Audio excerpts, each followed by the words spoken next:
देह भाव पालटला। प्रस्तुत प्राप्त प्रसंग निवडलेला अभंग विश्वमान्य विश्वभूषण विश्वाधिकार विश्वप्रिय चिन्मयी स्वरूप असणारी अधिकार संपन्न साधू श्रीमंत श्री जगद्गुरु तुकोबाराय यांच्यावर देवाच्याही पलीकडचं अतूट प्रेम करणारे महान भगवत भक्त संत शिरोमणी निळोबाराय यांचा प्राप्त प्रसंगी निवडलेला अभंग विठाला विठाला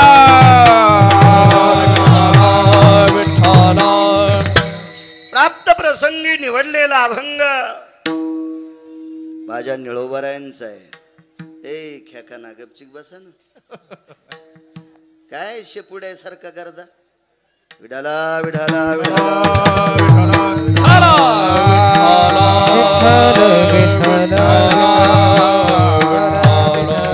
प्राप्त प्रसंगी निवडलेला अभंग देवाचे अत्यंत लाडके भक्त आध्यात्मिक क्षेत्रातील वारकरी संप्रदायातल्या आधारयू लोकांचं वाक्य निळोबाराय शेवटचे संत मोठ्या लोकांचं वाक्य। अशा परमपावन विटेवरच्या मालकाच्या अंतःकरणातल्या भक्तांचा अभंग आहे निळोबारायांचा। निळोबाराय या अभंगाद्वारे नेमकं वारकरी कोणाला म्हणावं, भक्त कोणाला म्हणावं, भागवतकार कोणाला म्हणावं, रामायणकार कोणाला म्हणावं, कीर्तनकार कोणाला म्हणावं याचं मूर्तिमंत प्रकरण आजच्या जिवंत उदाहरण आजच्या अभंगाद्वारे पटवतात। विठाला विठाला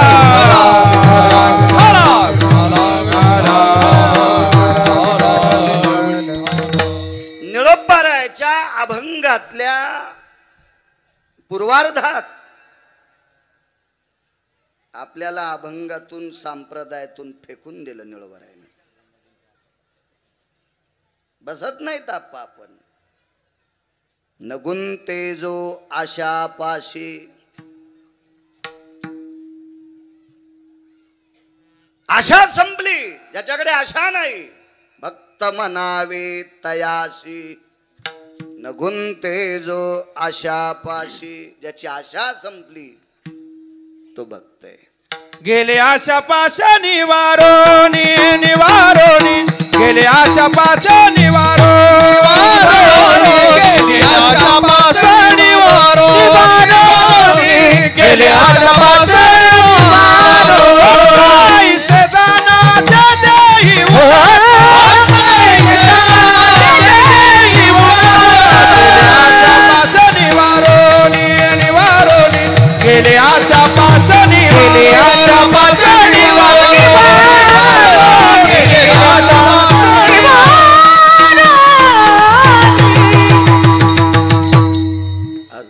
वांगीकर म्हणले आपलं काय चलत आहे। विठाला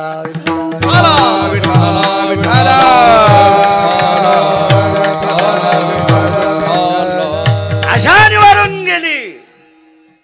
स्वामी ती भक्ताची पहिली यादी। दुसरी यादी अहंकार निरशिला ज्याचा क्रोध गेला पाहिजे, ज्याचा राग गेला पाहिजे, ज्याचा दांभिकपणा गेला पाहिजे। देहभाव पालटला देहावरची आसक्ती संपली पाहिजे। तिसरा भाव याच्यातही संपलो तर आपण आरशात बघून पटका बांधितो गिरगावकर माझा छान दिसेल का आहे का नाही। इथं तर देहभाव पालटला। पुढची यादी आहे निंदा स्तुती नावडे। स्तुती आवडत नाही, निंदा आवडत नाही। पूज्यता डोळा न देखावी स्वकीर्ती कानी न ऐकावे हे भक्ताचं लक्षण। महत्व हरवी चातुर्य लपवी पिशेपण मिळवी आवडोनी। आळंदीतले मालक सांगतात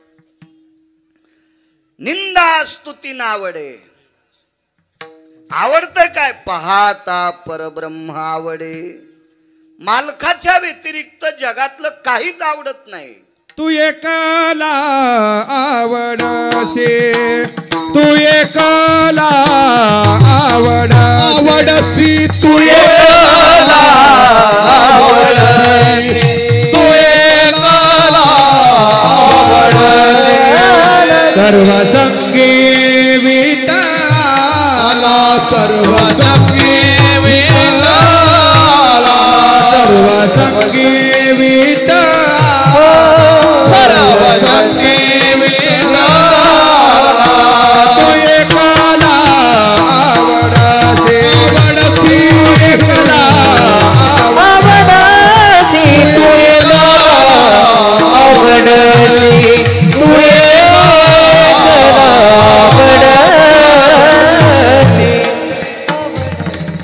बाकीच्या सगळ्या गोष्टीचा विटा आलाय. तू एकला आवडसी पाहता परब्रह्म आवडे. आणि ही लक्षणं ज्याच्याकडे निळोबाराय म्हणतात, मी त्याला मानतो निळातया ध्याता. कोणाकोणाला? ज्याची आशा संपली एक, ज्याचा अहंकार गेला दोन, ज्याची देहावरची आसक्ती संपली तीन, ज्याला निंदास्तुती आवडत नाही चार, ज्याला फक्त देवच आवडतो पाच. या पाच लक्षणांना जो परिपूर्ण आहे निळोबाराय म्हणतात, मी त्याला मानतो. इतरत्र कोणालाही चोमाळीत नाही. हा साधा सोपा सरळ अभंगाचा अर्थ. झालं कीर्तन. विठाला विठाला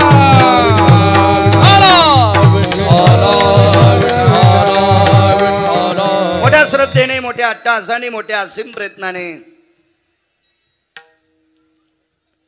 गेल्या 51 वर्षापासनं चालत असलेली ही सात्विक परंपरा, सदाचारी परंपरा, पावन परंपरा, गोडशी परंपरा 51व्या वर्षात पदार्पण आहे.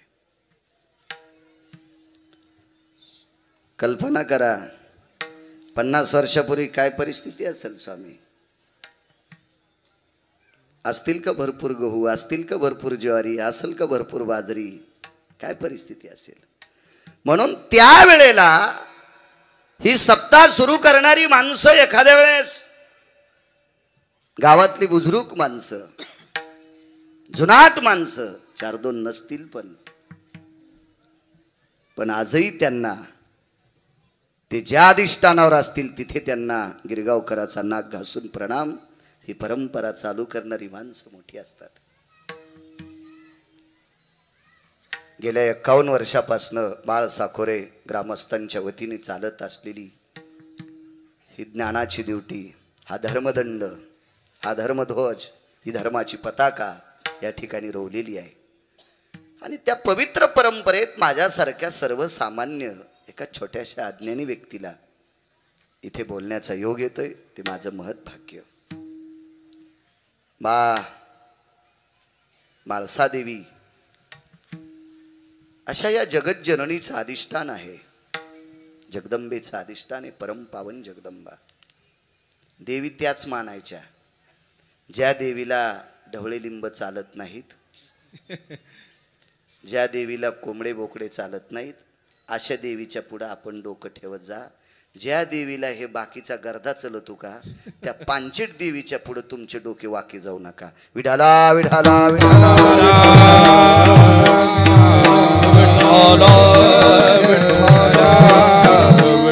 ज्ञानोबाराय तुकोबारायच्या राज्यातली माणसं आहोत आपण. आपण फार पवित्र प्रांतातली माणसं आहोत. या प्रांतामध्ये, या महाराष्ट्राच्या मातीमध्ये पंढरपुरातल्या मालकाला आणि काशीतल्या मालकाला कामाला लावणारी संत जन्माला आली. जगाच्या मालकाला या संतांच्या घरचं काम करावं लागतं. इतके अधिकारी संत ज्या प्रांतात जन्माला आली, त्या प्रांतातल्या लोकांनी भंगिऱ्या देवायच्या पुढे वाकायचं नाही. विठाला विठाला.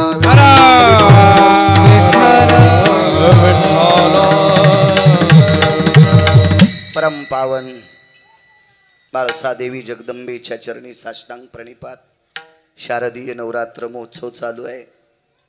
हा शारदीय नवरात्र महोत्सव म्हणजे नारी शक्तीचा उत्सव आहे, नारी शक्तीचा जागर आहे, स्त्री शक्तीचा उत्सव आहे.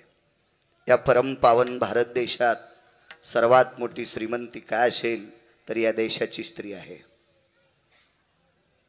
ज्या घरी कुलस्त्रिया, राज्य, राणी व संपत्ती, या देशाची सर्वात मोठी जर भव्य दिव्य संपत्ती कोणती असेल, सात्विक सदाचारी पुण्यशील संपत्ती कोणती असेल तर या पवित्र देशाची स्त्री आहे. कारण रयतेचे राजा छत्रपती शिवाजी महाराज याच पवित्र भारत देशातल्या महाराष्ट्राच्या मातीतील एका परमपावन स्त्रीच्या कुशीत त्यांचा जन्म झाला. हा रयतेचा राजा 5वा राजा आहे, भारत देशाला लाभलेला 5वा राजा. राजकारणातलं 1 नंबरचं तत्व द्वारकाधीश कृष्ण परमात्मा. 2 नंबरचा राजकारणी विदुर काका, मधले सोडून द्या. 5वे रयतेचे राजा छत्रपती शिवाजी महाराज. या पवित्र देशामध्ये धर्माची अत्यंत बुलंद तोफ महाराणा प्रताप याच भारत देशातल्या पवित्र स्त्रीच्या पोटी जन्माला आले. माऊली महावैष्णव ज्ञानोबराय, तुकोबराय, नामदेवराय, चोखोबराय, नाथबाबा, सावता महाराज, शेना महाराज, रविदास महाराज, कबीर महाराज, मीराबाई, जनाबाई, मुक्ताबाई, सखूबाई, वृत्ती दादा याच पवित्र भारत देशातल्या स्त्रीच्या पोटी जन्माला आले. इतकं परम पावन रत्न. आणि हे 9 दिवस स्त्री शक्तीचा जागर असतो, नारी शक्तीचा उत्सव असतो. म्हणून हिशोबात उपास धरी जा.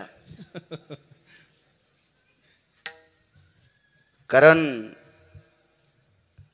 या भारत देशातल्या पवित्र लोकांची संकल्प आहे, या देशातली स्त्री बलवान असावी, शक्तिशाली असावी, सकुशल असावी. महिना महिना शाबुदाना खाऊन आथुरणाव पडणारी नसावी. आता दसरा झाला की यांचे हेमोग्लोबिन तपासा. 7 वर, 8 वर, 6 वर सगळ्या बायकांची भरती हॉस्पिटलमध्ये. मालकाने सप्ताहामध्ये 5-10 माणसं घरी जर चहा दूध घ्यायला आणले, दारात मालकाचा बूट वाजल्याबरोबर लागलीच बाईनं अंतरून सावरायचं, या या या चहा करू का दूध करू. नवऱ्याने 10-5 माणसं घरी नेल्या, घेऊन कुठेच इकडे झोपलेली हे गळून गेली. मग ती म्हणती चहा पाहुण्याला करा, मला जरा सध्या उठता येणं पाजा तुम्हीच. अशी नवऱ्याची बेइज्जती करणाऱ्या तुम्ही नाहीत. हिशोबात उपास धरी जा. जगदंबेच्या पुढं साष्टांग दंडोत घाला. ती म्हणत नाही माझा उपवास धरा, साबुदाणा खा, शरीर खराब करा, असं जगदंबेनं सांगितलं नाही. जे उपास ज्ञानोबराय, तुकोबरायने सांगितले ते उपास धरायचे. भंगीराईनं सांगितलेले उपास धरू नका, मरून जाता. विठाला विठाला विठाला.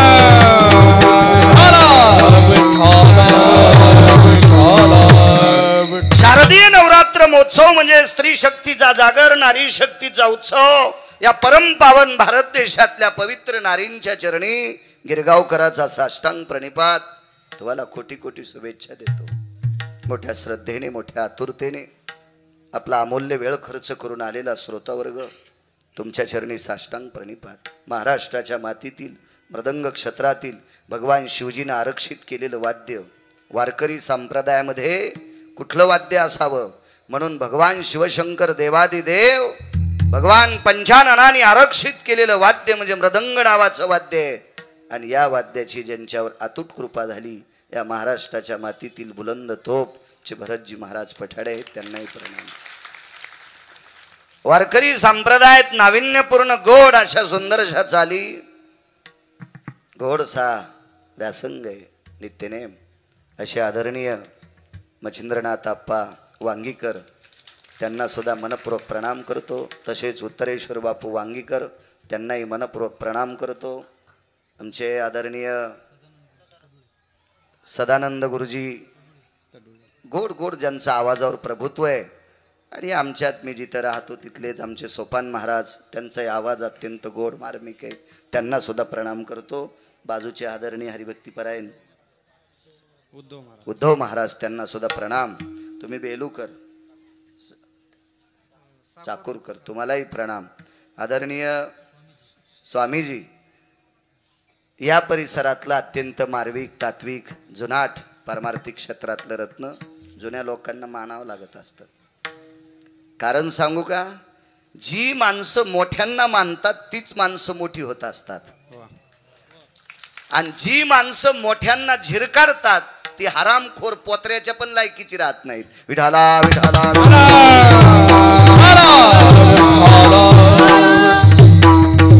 कारण जुन्या लोकांनी परमार्थ इथपर्यंत आणला म्हणून गिरगावच्या बाळूला कीर्तनकार होता आलं.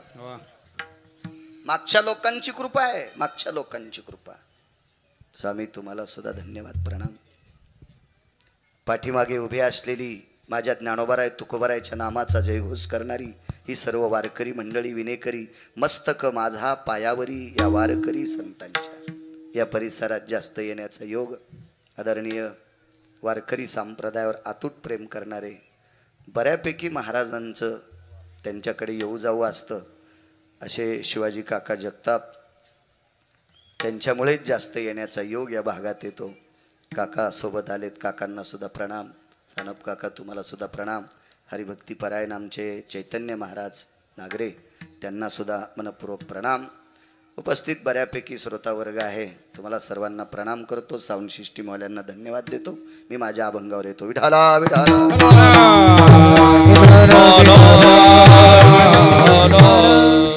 भक्त म्हणावे तयाशी नगुंते जो आशा पाशी. ज्याची आशा निवाळून गेली तो भक्ताच्या यादीत आहे. श्रुतीशास्त्राचा एक सिद्धांत आहे, आशा ज्याच्याकडे काहीच नाही त्याला प्रेत म्हणतात. ज्याची आशा सगळी संपली का त्याला प्रेत म्हणतात. आशा जर कायमची संपली तर गिरगावच्या बाळूला गिरगाव दिसणारच नाही ना, तो प्रेताच्या यादीत आहे. आणि ज्याच्याकडे आशा जास्त आहे आपण त्याला गाढव म्हणतात. आशेचे बांधले आशेचे बांधले आशेचे बांधले आशेचे बांधले तुका म्हणे वाया गेले तुका म्हणे वाया गेले तुका म्हणे वाया गेले तुका म्हणे वाया गेले तुका म्हणे वाया गेले आशेचे बांधले तुका म्हणे वाया गेले तुका म्हणे वाया गेले बांधले तुका म्हणे वाया गेले आशेचे बांधले तुका म्हणे वाया गेले तुका म्हणे वाया गेले तुका म्हणे वाया गेले. जेवणात लोणचं जितकं असतं का तितकी आशा संप्रदायात मान्य करते. लोणचं इतकी, वर्ण इतकी नाही. लोणचं थोडस वापरत असते तेवढी आशा ठीक आहे. नियम नाही त्याला कुत्र म्हणले. नित्य नेमावीन अन्न खाये तो श्वान नियम नाही त्याला कुत्र म्हणले ना. अतिनियम ज्याच्याकडे त्याला गाढव म्हणले. मधल्या चौकटीत चलतो तोच परमार्थिक आहे. पंढरपुरातले मालक सख्या बहिणीकडे गेले. असावी आशा, असावी असावी. ज्याला आशा नाही त्याला प्रेत म्हणतात. प्रेतास्तितम यम यत सर्वान कर्मानाम विशुद्धो भय व्याप्तियाम नैराश्यस्तते वच. त्याला पोळीलं काय, जाळलं काय, गाळलं काय, कापलं काय, फेकून दिलं काय, वड्याला फेकलं काय, गंगेत टाकलं काय, काय कळतं प्रेताला? काही कळत नाही त्याला. आशा असावी मोजकी लोणचं इतकी. जगाचे मालक बहिणीकडे गेले आणि सांगितलं, ताई मला भूक लागली ग. ताई साहेब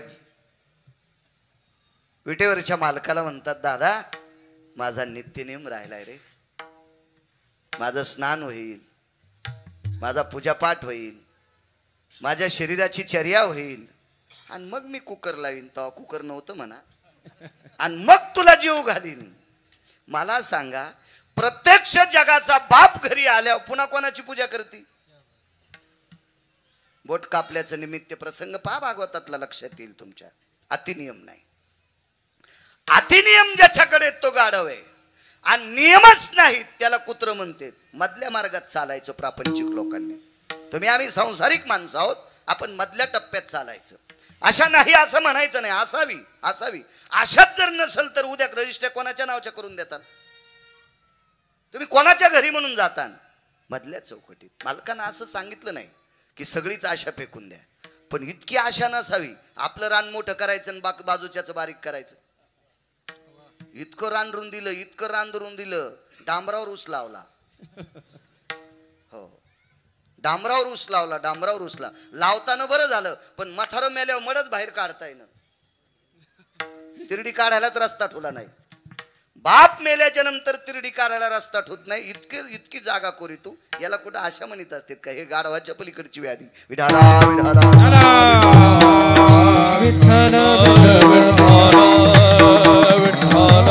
निळोबारायला एका तात्विक व्यक्तीने प्रश्न केला. एक दोन मुद्दे मांडतो तुम्हाला. निळोबाराय ज्यांना मानतात त्यांचे मुद्दे तुमच्या पुढे मांडतो की निळोबारायला कोण आवडतात.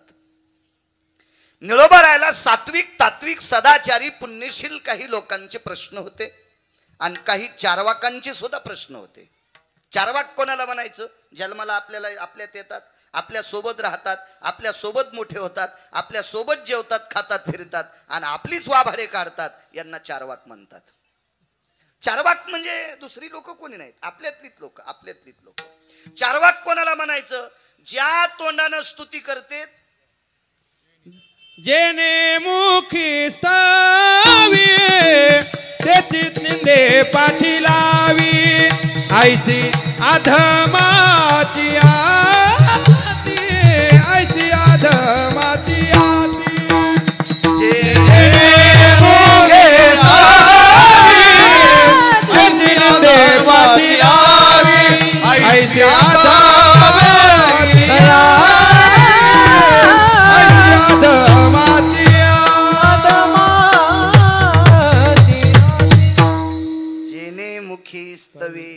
ज्या तोंडानं दुसऱ्याची स्तुती करतो त्याच तोंडानं दुसऱ्याचं इचकितो.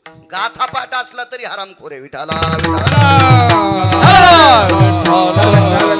ज्ञानेश्वरी पाठ असली तरी नालायके.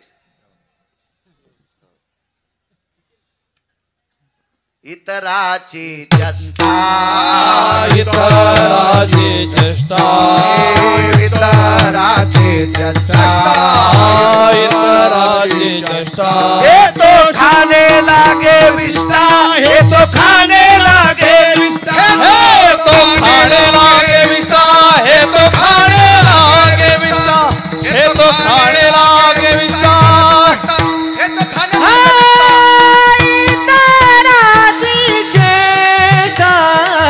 हे तो खाने लागे विष्टा, हे तो खाने लागे विष्टा, हे तो खाने लागे विष्टा. हे तो खाने लागे विष्टा, हे तो खाने लागे विष्टा, हे तो खाने लागे विष्टा. इतराची चेष्टा, हे तो खाने लागे विष्टा. विष्टा कळती ना, खाली येऊन कशाला सांगू जास्त.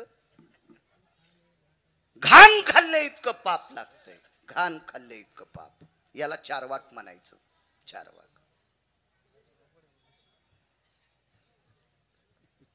ममत्वान महत्वेशिम श्रेष्ठत्वा जायते, आपाम कनिष्ठ भवेषु रांढेषु तेषु पापः. हे सगळे पुरावे कशातले सांगायला गुत घेतलं का मी? एक भडवा मला भेटलाय कशातले लिहिले. म्हणलं सोमळ्या तो थोत्तर पुरत नाही ना, तू खालचं खात जाय. शेपुडीनं खालचं खावा, उठाने वरचं खावा. तो कशाला उठाच्या नादी लागतो? विढाला विढाला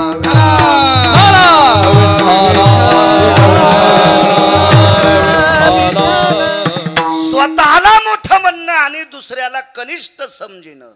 व्याभिचार कृतो पापम पिता सैवश्व जायते, रतेषु वाचल्य भयो परा संगेषु यत पापायाम. खाली येऊन सांगू का? तो त्याच्या पित्याचा नाही अशी श्रुती सांगते. विठाला विठाला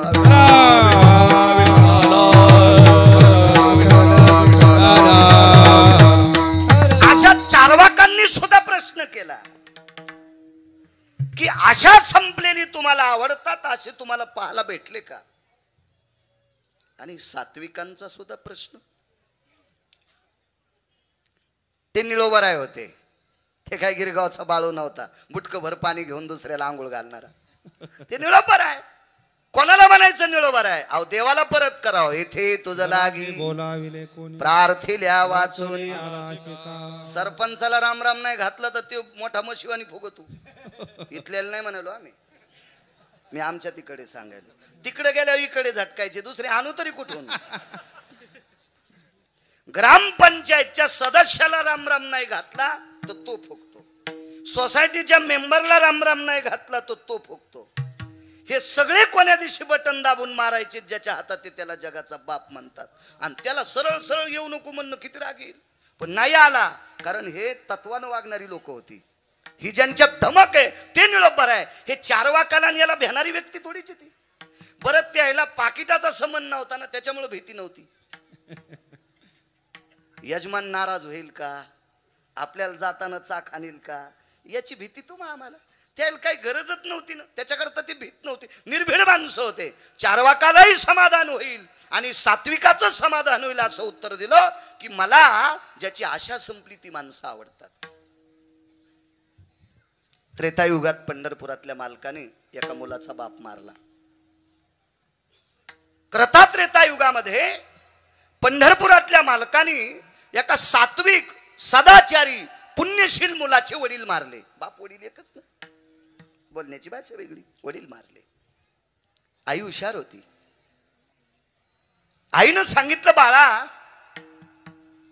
पंढरपुरातल्या मालकानी जरी माझ्या कपाळावरचं कुंकू पुसला असेल, म्हणजे तुझ्या बाबाला जरी मारला असेल, पण लक्षात ठेव, झेंडा त्याचाच धर. बरं, तू झेंडा त्याचाच धर. याला म्हणायचं आई सात्विक, याला म्हणायचं आई सदाचारी, याला म्हणायचं आई पुण्यशील. ती या भारत देशातली स्त्री होती. ती किती मोठ्या आहात माझ्या माईंनो, तुम्ही इतक्या मोठ्या आहात. त्या मुलाला भरत बुवा सांगणारी बरीच लोक होती. त्याला कमी लोकांना सांगितलं नसेल, आप्पा तू विटेवरच्या मालकाचा झेंडा धरू नको, असे बरेच लोक म्हणले असतील. बरेच जण म्हणले, तुझ्या बापाला ज्यानं मारलंय त्याचं तू काय भजन करतोस, अशी सांगणारी लोक होती. पण त्याचा विश्वास त्याच्या आईवर होता. भक्त म्हणावे त्याशी याच्यावर बोलतोय, कोणाला भक्त म्हणायचंय? आणि आईच्या विश्वासावर ठाम राहिलेला पुत्र त्याच मालकाचा झेंडा धरला. कालांतराने पंढरपुरातल्या मालकाने त्याच्या युद्धातला सेनापती केलं. त्याचं नाव आहे नामनिष्ठ अंगद, धर्मनिष्ठ अंगद, वारकरी अंगद. अंगदाला सेनापती पद देऊन टाकलं. वेगाच सांगतो, भक्त म्हणावे तयाशी. सुवेळेच्या ठिकाणी पंढरपुरातले मालक म्हणजे प्रभू रामचंद्र सुवेळेच्या ठिकाणी 18 पद्म, वानर, 72 कोटी रीत, 56 कोटी गोलांगुळ हे सगळे घेऊन तिथं पोचले. उद्या युद्धाला 1-2 दिवसाला सुरुवात होणार आहे. चर्चा विनिमय झाला, मीटिंग लावली. त्या बैठकीमध्ये मारुतीरायाला आमंत्रित केलं.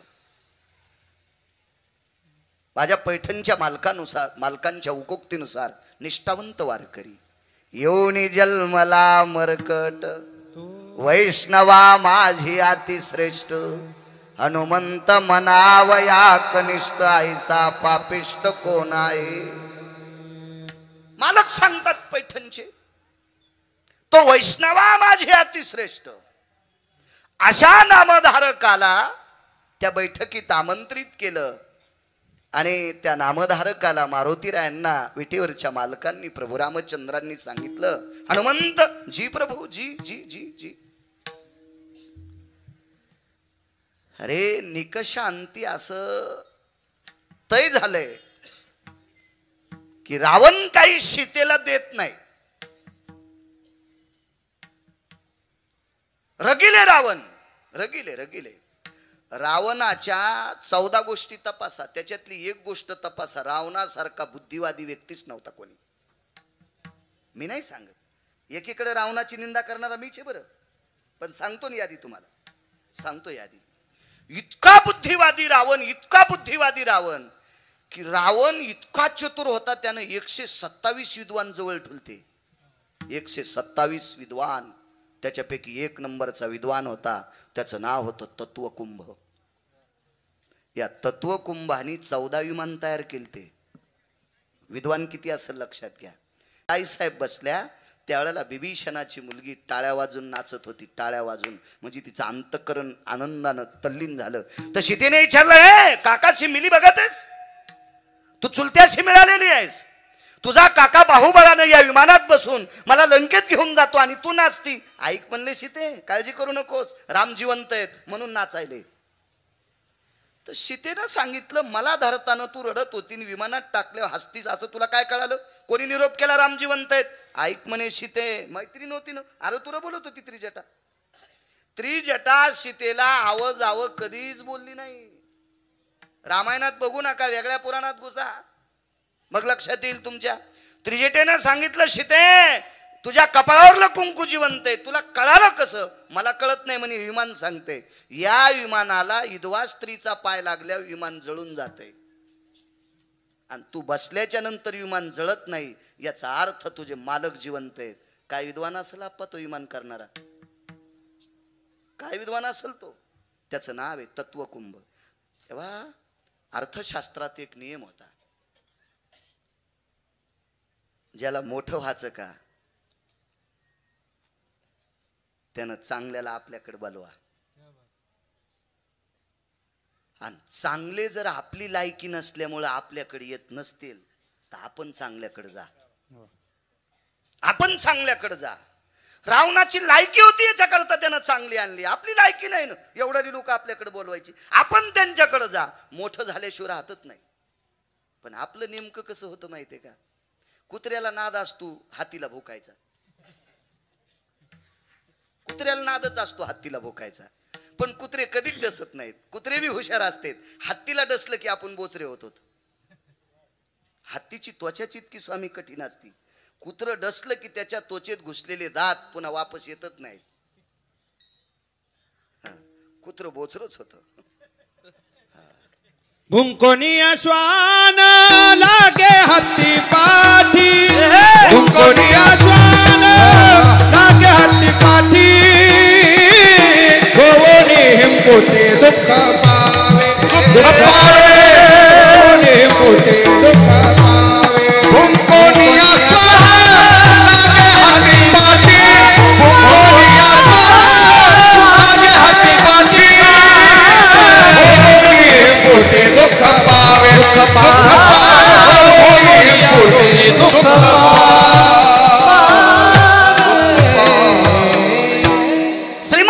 पैशालाय बुद्धिजीवी, मोठ्यांकडे जात नव्हता. मोठे विकत घेतले त्यानं, मोठे विकत घेतले. रावण इतका चतुर आहे.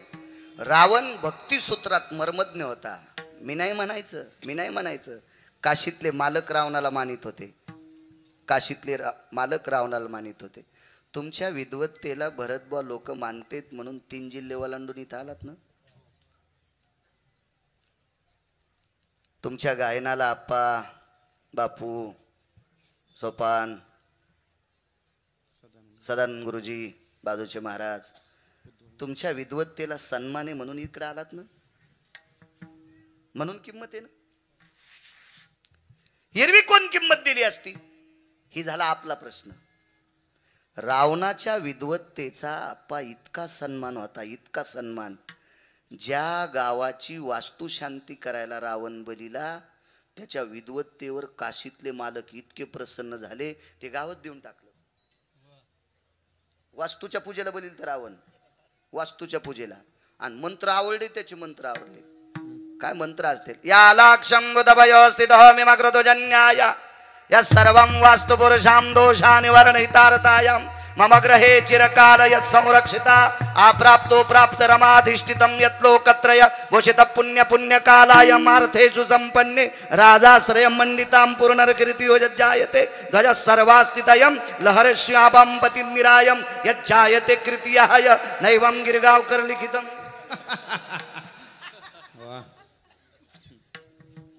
या सगळ्या गोष्टी या लंकेत पदार्पित व्हावा. आणि आई साहेब म्हणले इतका चांगला ब्राह्मण भेटलाय, देऊन टाका त्याला.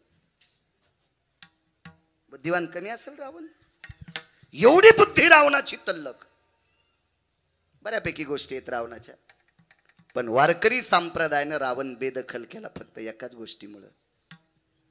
या पवित्र देशातल्या श्रीमंतीकडे त्यानं वक्रदृष्टीनं पाहिलं. ती या देशातली स्त्री आहे. मालकांचा एक पुरावा आहे. आपली बायको सोडून जगातल्या प्रत्येक स्त्रीला जर विटेवरची मालकीन समजलं तर आपली संपत्ती जळती का? परावी अनारी रखुमाई समान, क्या बात है? परावी अनारी रखुमाई समान, मानलिया धन काय वेचे,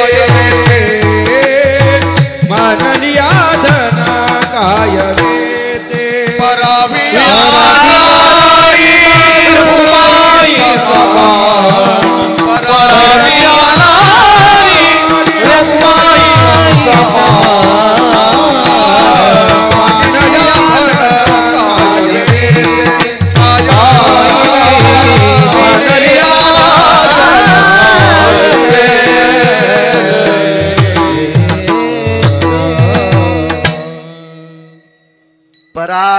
नारी रखुमाये समान मानिलिया धन काय वेचे.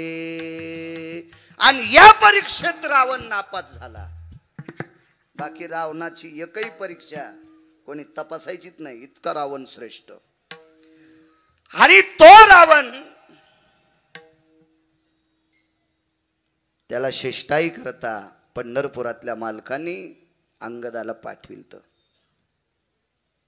अंगद परत आले, देवाला सांगितलं, तो ऐकत नाही. म्हणून विटेवरच्या मालकानं मीटिंग घेतली आणि मारुतीरायाला सांगितलं, तो बेटा सीता देत नाही आणि सीता नेल्याशिवाय मी राहत नाही. सीता नेल्याशिवाय मी राहत नाही आणि तो देत नाही. याचा अर्थ तो मरेपर्यंत सीता देणार नाही. आणि विटेवरचे मालक म्हणले, बेट्याला मारीन पण सीता नेईनच. त्याला मी मारीन पण सीता घेऊन जाईल. मग राजकारणात साम दाम दंड भेद या गोष्टी चलत असतात. यानं तिकडं उडून जाणं, त्यानं तिकडं उडून येणं, हे चलत राहत असतं. चलत पहिल्यापासून चलत आलंय. एक उंदीर दुसऱ्या उंदराच्या बिळात गेला बरं का. हा वर चढ उंदीर असल्यामुळं तो बिळ सोडून पळू लागला बरं का. पण पळत असणाऱ्या उंदरानं सांगितलं, तू काळजी करू नको, आपला पहिला वाद होता, आता भांडण नाही, आपण दोघं मित्र झालो. आता दोघं मिळून आपण चांगले चांगले पोते टोकरू बरं का. चांगल्या चांगल्या गहू ज्वारीतले पोते फोडून आपण गहू ज्वारी खाऊ बरं का. काळजी करू नकोस, तू काय ताण घेऊ नको. असे इकडची तिकडे उंदर पळत असतात. पूर्वीपासून परंपरा आहे. विटेवरच्या मालकाने विचार केला, आपल्याला रावण असा मरत नाही म्हणून त्याचा भाऊ फोडला. तो खोडचीचा लालची होता. तो खोडचीचा लालची. रावणाच्या भावाला गिरगावकरानं वाईट म्हणावा, मीच नाही, महाराष्ट्रातल्या एकाही कीर्तनकारानं बिभीषणाला वाईट म्हणण्याची पात्रता नाही. का? कारण तो आमच्यापेक्षा कोटीपटीनं श्रेष्ठ आहे. पण अष्टादश संतांपैकी एका मालकानं त्याला मूर्ख पदवी दिली. मनसी बिभीषण तरी तो महामूर्ख जाना. पण आपण नाही म्हणायचं. का म्हणायचं नाही? महाराष्ट्रातल्या कोण्या महाराजाचं घर पेटिल्यावर त्यानं भजन केल्यावर इजन गाथा उलटा पाठ करू द्या, ज्ञानेश्वरी उलटी पाठ करू द्या. उलटी नसते पाठ करीत, पण करू द्या न कशी बी. थांबू शकतं का आप्पा? आता मी भजन करतो, माझं घर जळताना थांबेल, त्याचं थांबलं.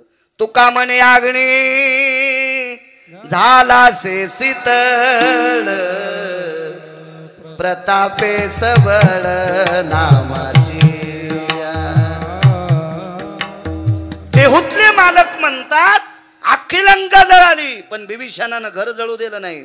प्रतापे सबळ नामाची. हा झाला मालकांचा पुरावा. शपक पण पुरावा आहे. काही शपक पुरावे पण चांगले, गाण्यापेक्षा बरे आहेत ना. परवाला उत्तरेश्वर बापून वैकुंठवासी नामनिष्ठ धर्मभास्कर वक्ते बाबा पितृपंधरवाड्यात अभंग घ्यायची. आणि तो प्रमाण म्हणलं, तुका म्हणे पितृ आशीर्वाद. तो एक जण म्हणला, हे शपक आहे. अरे तू मलंग भाईवानी कपडे घालीतून तू काय लायकी आहे शपक म्हणायची? मलंग भाई आमची इथं तेल इकायला येत होतं. मुसलमान होतं मलंग भाई. तेल इकायला म्हणल्यावर कपडे कसे असतील? आणि अशा मलंग भाईवानी कपडे घालीतून ते यायचं इचकू लागला. मी म्हणलं, मुकाट्या बस. दुसऱ्याचं जास्त इचकिणाऱ्याला बायकोच्या साड्या धुवाची वेळ येत असती. विठाला विठाला.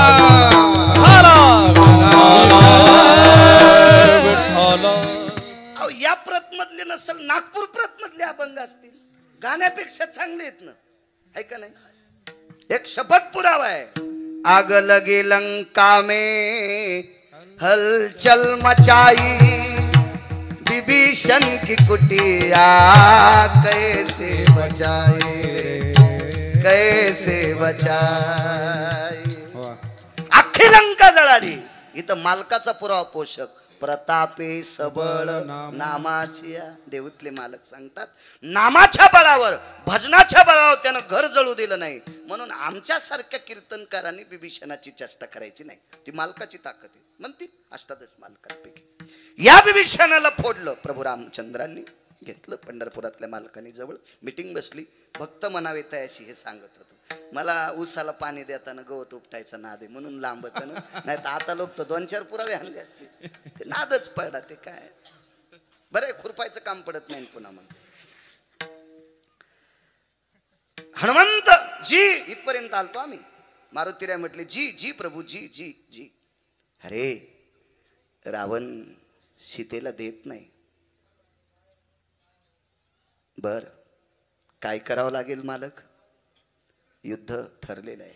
ठीक आहे मालक, रावण मारावा लागणार आहे. जी मला नंतरची चिंता आहे रे हनुमंत. काय चिंता प्रभू? अरे रावण मारल्याच्या नंतर आपण लंका कोणाला द्यायची? कोणाला द्यायची लंका? कोणाला विचारलं माहिती आहे? एका संन्याशाला. 19 संन्याशापैकी 1 नंबरचा संन्याशी मारुतीराय. अहो कुठल्या खेळात बसवा, खेळी या माझी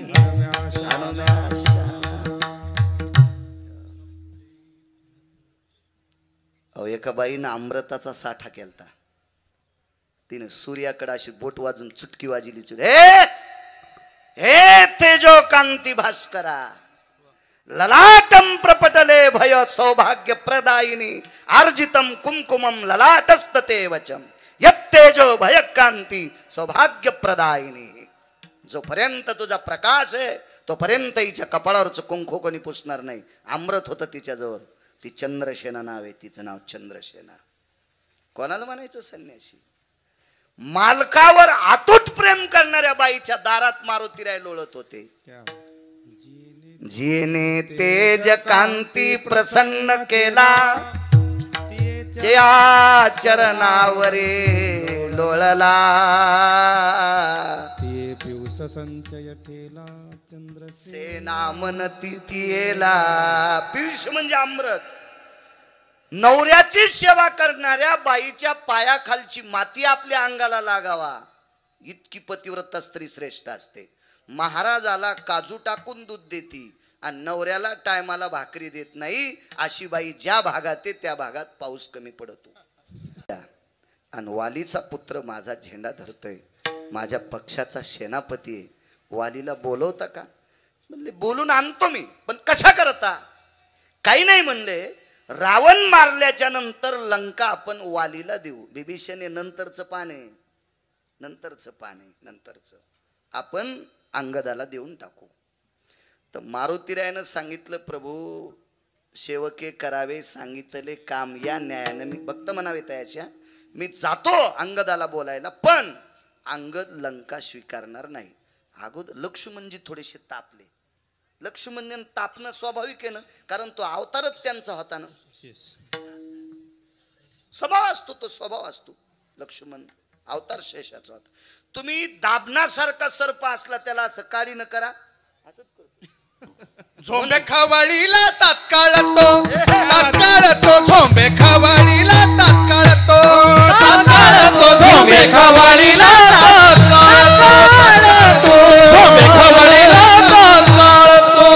शांती रूपे नमनावा भला झोंबे खवळीला तात्काळ तो झोंबे खवळीला तात्काळ तो सर्प शांती रूपे नमनावा भला झोंबे खवळीला तात्काळ तो झोंबे खवळीला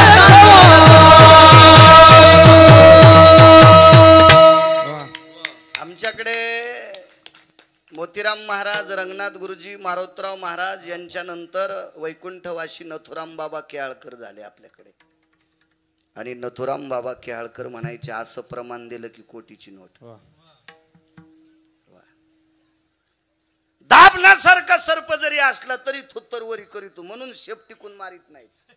कोणी कोण हाणते मराठवाड्यातली भाषा आहे ती.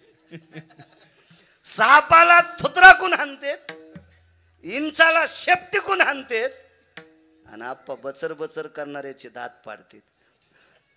माणसं हुशार आहेत, कोणाला कुठं मारावं लक्षात येते. शेषाचा अवतार लखनलालजी थोडासा अंश येईल ना, रागावले. पण कोणावर रागावले माहितीये का?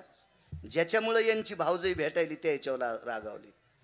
प्रभू रामचंद्राने स्थाप स्थितेषु यत प्रसन्नो वदनं भया रसना प्रिया सगर्भेषु यत तापस्वीयति जायते.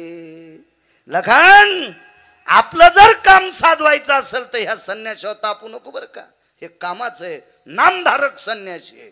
मारुती प्रभू रामचंद्रानं लक्ष्मणजीला सांगितलं स्वभाव गरम. काय म्हणे हनुमंता, कस काय घेणार नाही ते, तू म्हण त्याला घे म्हणून लंका.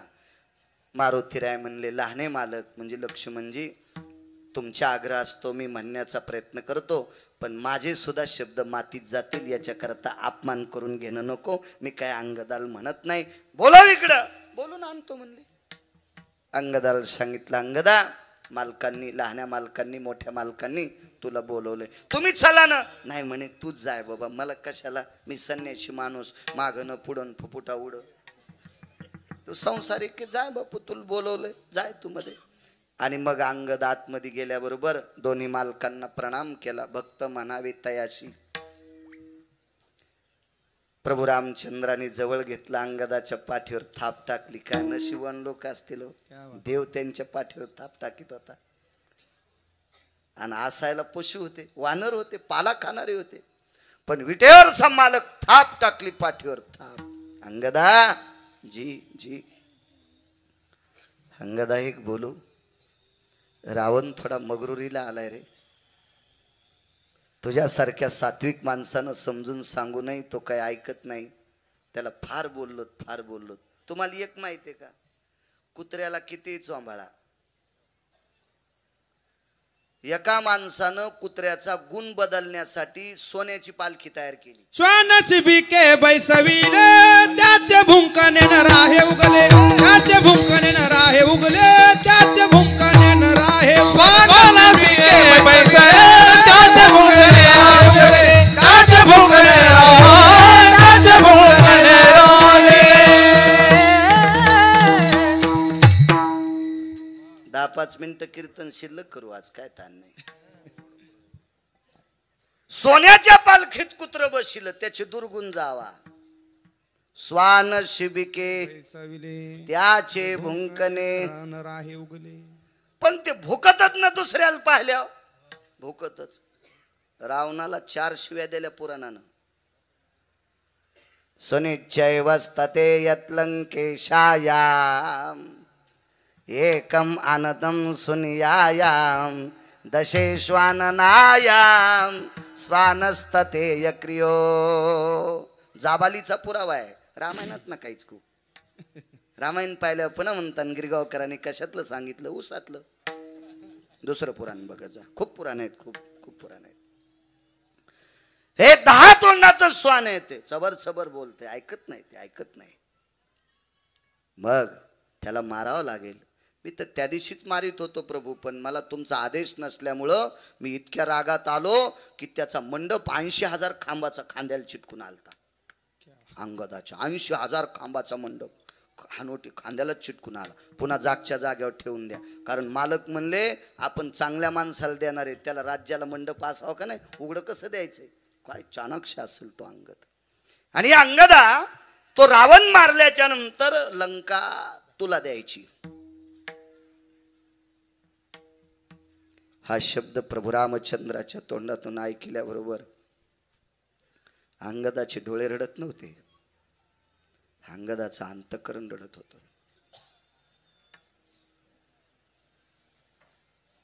लक्ष्मणजी जवळ न येता लांबून शब्द फेक केला, हे अंगदा 7 कोटी घर सोन्याचे आहेत, त्या ठिकाणचे दगड सुद्धा परीस आहेत, पाषाण परीस. अख्खी जमीन सोन्याची आहे, जाबुनंद नावाच्या सोन्याची आहे. तुझे अश्रू आनंदाचे का दुःखाचे? शेषाने प्रश्न केला. स्वामी भक्त म्हणावे तयाशी सांगतोय, अंगदा एवढी मोठी सोन्याची लंका मालक तुला देऊ करतात आणि तू रडतोस, तुझं अंतःकरण रडतंय. अश्रू आनंदाचे का दुःखाचे? त्यानं सांगितलं दुःखाचे अश्रू आहेत. आनंदाश्रू 2 असतात, आनंदाश्रू आणि दुःखाश्रू 2 अश्रू असतात. लोकाच्या शेतात काम करणाऱ्याचं पोरग जिल्ह्यात पहिलं आलं आणि माईच्या कानावर वार्ता गेली. रडू लागली. शेजारणीने विचारलं, माय रडती का? मी लोकाच्या शेतात काम करते, व्यवस्थित दप्तर नाही, चांगल्या वह्या नाहीत, नवे पुस्तकं नाहीत, कोणाकडे ट्युशन नाही, क्लास नाहीत, काही नाहीत, तरी जिल्ह्यात माझं पोरग पहिलं आलं. काय त्यानं माझी मान उंच केली. माय रडते. याला आनंदाश्रू म्हणतात. आनंदाश्रू. तर लक्ष्मणजीने विचारलं, एवढी लंका तुला प्रदान केल्याच्या नंतर तू रडतोस यार, ती आनंदाचे अश्रू आहेत का दुःखाचे अश्रू? दुःखाचे आहेत. कशा करता दुःख झालं तुला? लहाने मालक, सोन्याची लंका घेण्यासाठी मी मालकाचं भजन करत नाही. सोन्याची लंका घेण्यासाठी मी मालकाचं भजन करत नाही. मी स्वार्थी नाही. माझी आशा संपलेली आहे लहाने मालक. तरी पण लक्ष्मणजीला थोडासा ताव आला. तापले लक्ष्मणजी. येतो एखाद्या वेळेस राग माणसाला. मोठ्या मालकाने लक्ष्मणाची मांडी दाबली. लखन, अरे शांत. कसा शांत बसू दादा? एवढी मोठी सोन्याची लंका आपण त्याला देऊ इच्छितो. रावण मेल्याशिवाय लंका घेता येते का? रावण मारणं इतकं सोपं आहे का? आणि त्याला मारून आपण सोन्याची लंका देतो आणि तरी म्हणतोय हा रडतोय, मला दुःख वाटतंय, मला आवडत नाही. नेमकं काय? शेवटी अंगद होता. खरं काम करणारी माणसं कोणाचं ऐकून घेत नाही. भय काय त्याच्या, ज्याची खरी सेवा. त्याला काय भीती वाटते? काय भीती नाही. अंगदानं सांगितलं, मालक एक लक्षात घ्या, रावणाला मारल्याच्या नंतर मला लंका देताल. उद्याला मारुतीरायाच्या कृपेने बिभीषण बी तुमच्यात पक्षात येणार आहे. वार्ता कळाली ना? बिभीषण मारुतीरायाला भेटला होता आणि बिभीषणानं सांगितलं, मला दर्शन घेताना माझ्या दादानं लात मारली, माझा मुकुट कोलमडून खाली पडलाय, मला त्या भावाकडे थांबायचं नाही, मला प्रभू रामचंद्राकडे यायचं. काय करावं लागेल? मारुतीरायानं सांगितलं, फक्त पाय धरायचे, काम साधेल. तर अंगदानं सांगितलं, मालक उद्या रावणाचा भाऊ तुमच्या दर्शनाकरता पहाटे ब्राह्मी मुहूर्तावर येणार आहे. त्याला घेऊन येण्यासाठी मारुतीराय सोबत आहेत. आता लंका कोणाला द्यायची? नाही, लंका तुलाच देऊ ना. आणि बिभीषण पायाच पडत त्याला अयोध्या देऊ. बिभीषण जर पायाच पडला ना तर त्याला अयोध्या देऊन टाकू ना, पण लंका तुलाच देऊ. तरी अंगद म्हणले, लंका मी सुतळीचा तोडा सुद्धा घेणार नाही. आता लखनलाल तापले. भक्त म्हणावे तयाशी. आता लखनलालजी तापले. काय रे म्हणे, अंगदा वेडपट सारखं बोलतो, तुला काय चिल्लर वाटायलेत राम? रावण मारणं काय साधं? तुला एखादा दगड फेकून एखादा पक्षी मारल्यासारखं वाटतोय रावण? अरे कोण रावण आहे माहिती आहे तुला?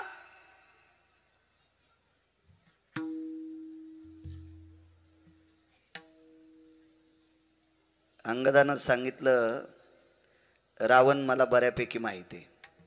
लहाने मालक तुम्हालाच माहित नसावा. पण अंधारात बोलले बरं का अंगद, लोकायत नाही बोलले. अंधारात बोलल्यामुळं जरसा काही राग नाही आला. बायकोनं मालकाचं चुकलं तर दार लावून आतमध्ये म्हणायचं, अहो असं नसतंय बाई, तुम्ही काहून असं करता, असं नका वागू, आपली मुलगी लग्नाला आली, आपला मुलगा नाशिकला शिकायला आहे, तुम्ही असं बुटा हरपून येत जाऊ नका. असं कुठं म्हणायचं? घरात. पण ह्या येड्यावानी करता. अक्कल गहाण ठोली का काय? बुटाडा हरपून येतात, लोकांच्या बाया ऐकत ढोसून येतात लोक. आणि काय होतं लोकांना जे गिन्ने केल्यानं? शहाण्याबाईनं आपली प्रतिष्ठा आपल्या घरात झाकावा, तिला पतिव्रता म्हणतात. आपलं वाण उघड करत नाही तिला पतिव्रता म्हणतात, आणि आपलं वाण दुसऱ्याच्या दारात नेऊन सांगती तिला अवदासा म्हणतात. 7-8 जणी नवऱ्याला नीट बोलत नाही. तुम्ही उभ्या राहा पटकन, लवकर उभ्या राहा, लवकर. माग बघूत नका तुम्हीच. पटकन मी नाव घेई ना. उभ्या राहा पटकन, उभ्या राहा. ए माग काय बघायली बाई, उभी राहा. बरं द्या, सप्ताह होऊ द्यायची नाही पुन्हा. एवढ्या वेळेस माफ करतो. त्याला वाटलं खरंच कळतं का नाही. याला विडाला विडाला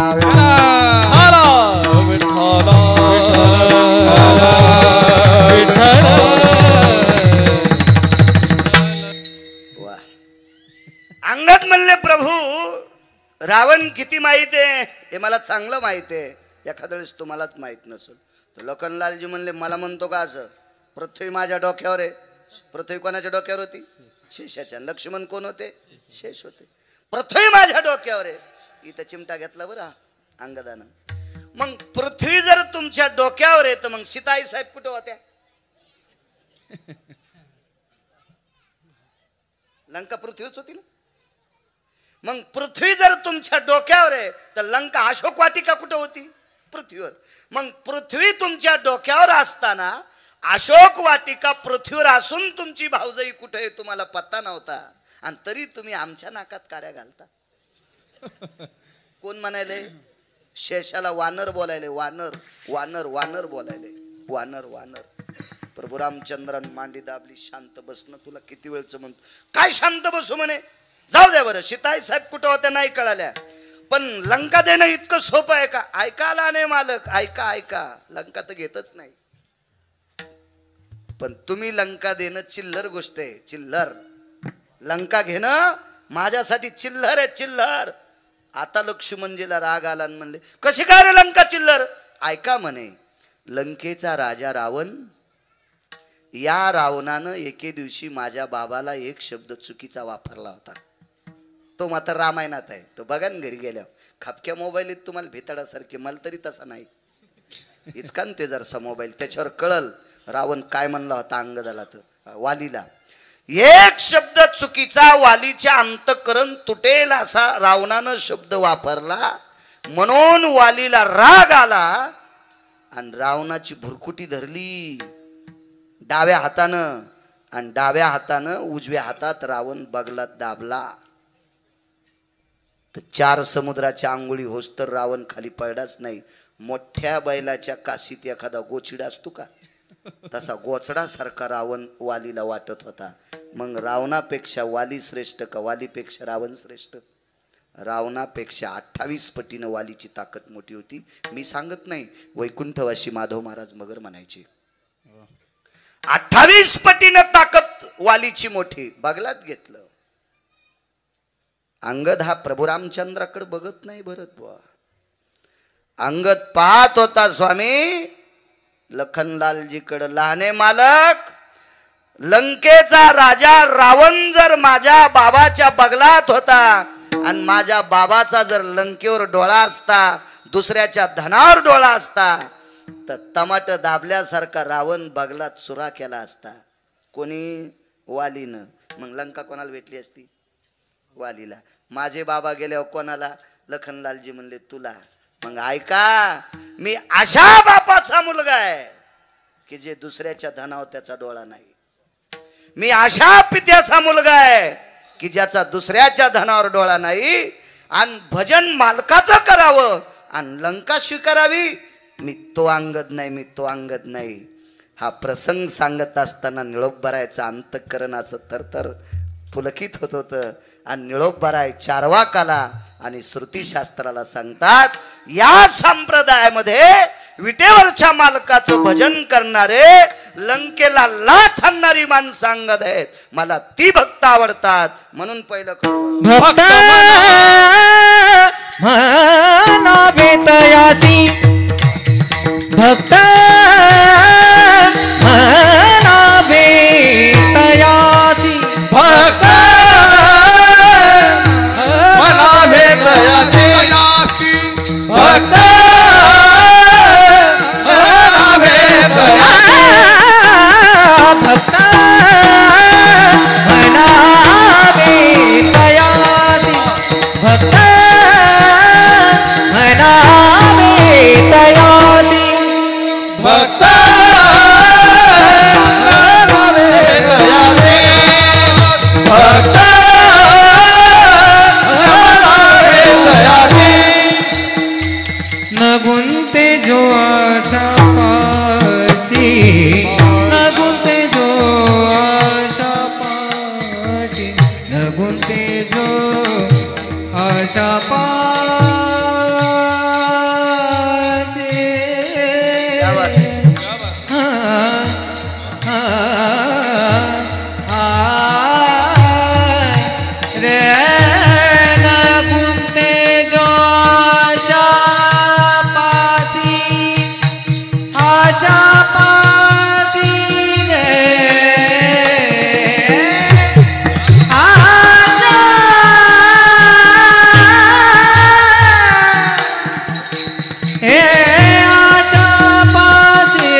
नाही स्वीकारली अंगदानं लंका. भक्त म्हणावे तयाशी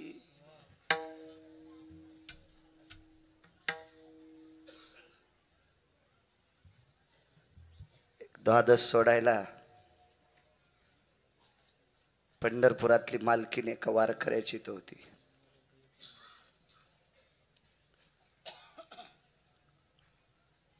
ती द्वादशी होती मंगळवारची, एकादशी सोमवारची आलती. त्या एकादशीला भजन त्या वारकऱ्याचे इथं झालं. त्या भजनात पखवाज वाजवायला इंद्र होते, भजन म्हणण्यासाठी भगवान शिवशंकर होते, नारद होते, तुंबर होते, सांब म्हणजे शंकर होते. रात्रभर एकादशीचा जागर झाला. सकाळी द्वादशी सोडायची. काय स्वयंपाक करायचा? काशीतल्या मालकाचं, नारदाचं आणि तुंबराचं भजन ऐकत असताना, इंद्राचा पखवाद ऐकत असताना सगळे तल्लीन झाले. स्वयंपाकाचं कोणाला ध्यानच नाही. द्वादशीला काय करावं आप्पा ध्यान नाही कोणाला. करायचं काय आता? कशी द्वादशी सोडायची? ऐन वेळेला दही मागून घेतलं आणि भात शिजिला आणि दही भातावर द्वादश सुटली.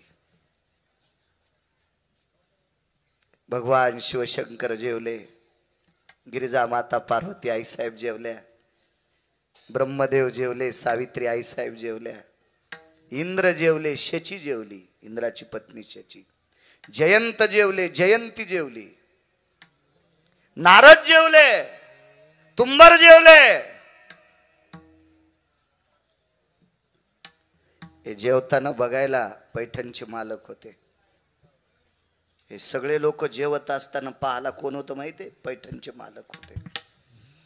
सगळे जेवल्याच्या नंतर चोखोबाराय बोरीच्या झाडाला हात दिलं. भक्त म्हणावे तयाची. उदाहरण क्रमांक 2.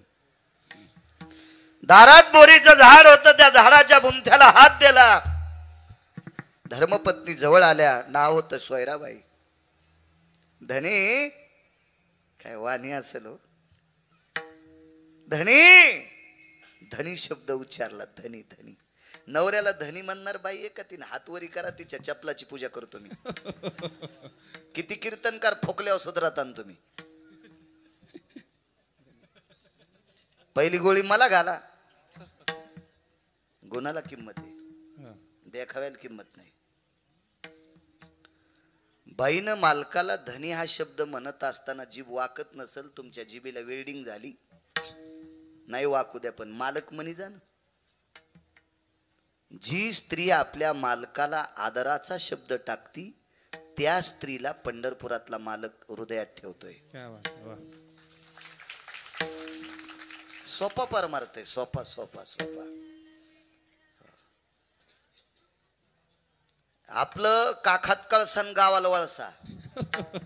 बिनगी बघला तर जे अख्ख्या बायाली विचारायली मै कळशी पाहिली का? ए द्वारका, तू ह्याच बघलात कळशीन, तू काय दुसऱ्या बायाली विचारायला? काही माणसाला चष्मा घालून रिकाम्या टायमात वरी घालायचा नाद असतोय. असं वरी नेतेत न डोस केला. आणि पप्याच्या माईल म्हणला, ए मा चष्मा कुठे? ती म्हणली, बाई तुम्ही कुठं ठोतात? 2 रट्टे दिले पप्याच्या माईला. ती तशीच उठली की माहेराला निघून गेली. महिनाभर ह्यो सप्तेत धुंडू लागला. मग जाऊन सासूच्या पाया पडला, सासऱ्याच्या पडला, मेहण्याच्या पडला आणि पप्याच्या माईच्या पडला. म्हणला तुझ्या पाया पडतो, सप्तेशिवाय काही थाराच नाही. ती म्हणली, मारलंच कस काय?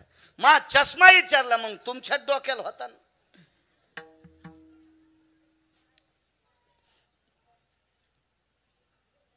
आपलं आपल्या जवळ असते, आपल्याला कळत नाही.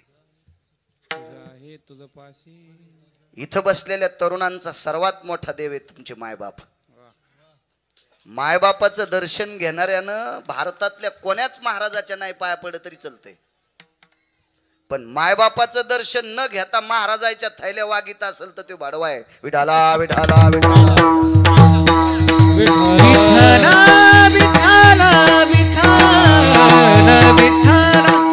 सोमाळे चोंभाळीत असते आपलं काम साधण्यासाठी चोंभाळी जवळ धरीत असते पण त्या महाराजाला पण नरकाला जावं लागेल आप्पा. जो मायबापाची सेवा न करता महाराज जर त्याची सेवा करून घेत असेल तर महाराजांना सांगायचं तू सगळ्यात मोठे देव तुझे आई वडील आहे. सकल तीर्थाची जे का जाण माता पितरे. आई वडिलांची सेवा कर मग तू आमची ताईला उचल. सगळ्यात मोठा देव तुमच्या ते असो. धनी हा शब्द वापरला. साधी बाई हो साधी बाई धनी शब्द वापरला. काय सोयरा मालक आणि मालकीन जेवायच्या राहिल्यात. चोखोबरायनी बोरीच्या झाडाला हात ठेवला. जवळ सोयराबाई गेल्या आणि छपराच्या पलीकून जगाचा बाप उभा आहे. पलीकून जगाची मालकीन गेली. काय काम काही नाही म्हणे. आजच्या द्वादशीला आपल्या पंक्तीला चोखाला बसवायचंय. काय निर्णय गोड. चोखा जी मालक जी जी या इकडं बसा इथं. चोखोबराय म्हणतात मालक द्वादशी तुम्ही सोडा. तुमच्या पात्रातला उरलेला दही भात आम्ही प्रसाद म्हणून घेऊ. खांदा दाबला विटेवरच्या मालकाने. बस चोखा बस बस बस. माझ्या मंगळवेढ्याच्या मालकाला चोखोबरायला खाली बसवलं आणि विटेवरचे मालक बाजूला बसले.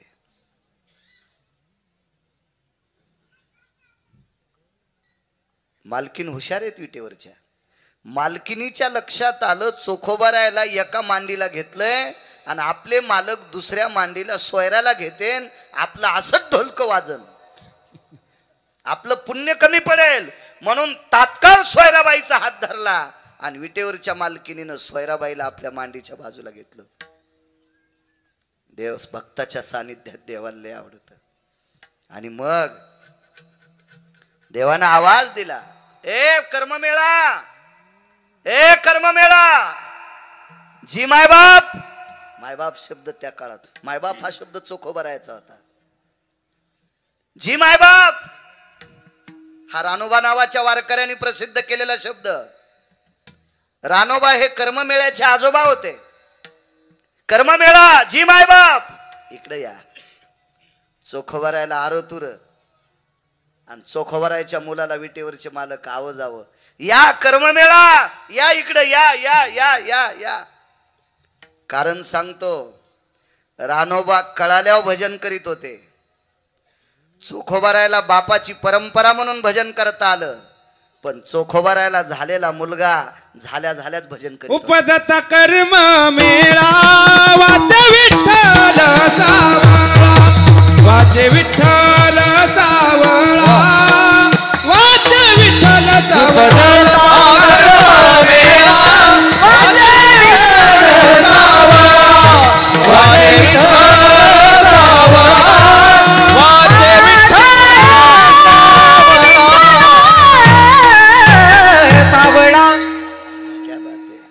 उपजताची कर्म मेळान वाचे विठ्ठल सावळा.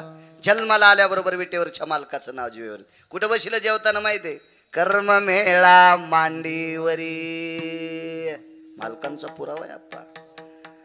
जेवत असताना द्वादशी सोडत असताना विटेवरच्या मालकानी चोखोबराय मांडीच्या जवळ घेतले आणि चोखोबरायचा पुत्र मांडीवर घेतला आणि पहिला दह्याचा आणि भाताचा घास स्वतः खाऊ घातला आणि उष्ट्या बोटानं मग भात आपण खाल्ला. एक जण म्हणला गिरगावकराच्या गोळ्या संपल्या असतील का. त्या काळात अस्पृश्यता किती होती बघत होतो आपण. आपल्या सगळ्यांच्या जन्माच्या अगोदर आपा तुम्ही असताल, बापू तुम्ही, सोपान, सदानंद गुरुजी तुम्ही. तुमच्या लहानपणी अस्पृश्यता जास्त होती. तुमच्या लहानपणी विशिष्ट प्रकारच्या काका तुमच्या पण लहानपणी थुकायचं असेल तर गाडग्यात थुकावं लागत होतं भरत बुवा. मग 700 वर्षापूर्वी किती अस्पृश्यता असेल. गिरगावकराच्या गोळ्या संपल्या असतील. विटेवरचा मालक चोखोबा सोबत कसा जेवल आणि चोखोबाचा मुलगा मांडीवर घेऊन त्याला भात कसा खाऊ घालील आणि त्याच्या उष्ट्या बोटानं आपल्या तोंडात भात कसा घालील. त्याला म्हणलं सुंबळ्या माया गोळ्या नाही संपल्या. मी काय तिथं पाहला नव्हतो पण विटेवरचा मालक चोखोबाराय सोबत जेवला. हे पाहण्यासाठी पैठणचे मालक होते. एका जनार्दनी आईसी चोखियाची मात, एका जनार्दनी आईसी चोखियाची मात, जेवी पंढरीनाथ त्याच्या जावे, जेवी पंढरीनाथ त्याच्या जावे. एका जनार्दनी आईसी चोखियाची मात, एका जनार्दनी आईसी चोखियाची मात,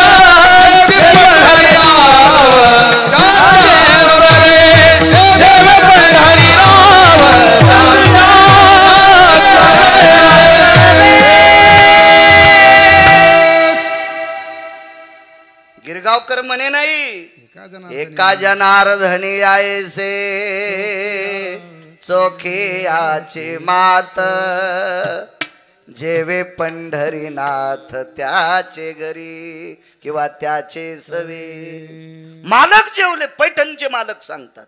पर पैठणचे मालक सामान्य अधिकारी 36 वर्ष जगाचा बाप त्याचे कपडे धुवाला, एवढ्या अधिकाऱ्यांचं वाक्य. जेवण आटपलं, आई साहेब घरी आल्या, मालक घरी आले.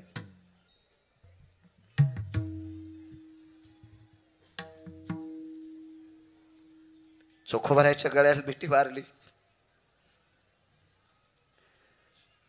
रडू लागले. एकादश नयन पाजरती. ज्या वेळेला पंढरपुरातले मालक आणि चोखोबारा मिठी मारतात आणि विटेवरचा मालक चोखोबाराच्या खांद्यावर डोकं टाकून ज्या वेळेला धाय मोकलून रडतो, हा प्रसंग पाहिल्याच्या नंतर काशीतले मालक एकादश म्हणजे 11 डोळ्यानं रडत होते. 11 डोळ्याने एकादश नयन पाझरती. हेतू चोखा. भगवान आले रावळात. आईसाहेबांनी विचारलं, मालक का रडता, का रडता, कशा करता रडता तुम्ही? विटेवरच्या बालकाला सांगितलं, सोयरा पहाटेच्या प्रहरी भजन चालू असताना एकदा चोखोबाराय उठून गेलते. तुला माहिती कशाला गेलते, कशा करता गेलते?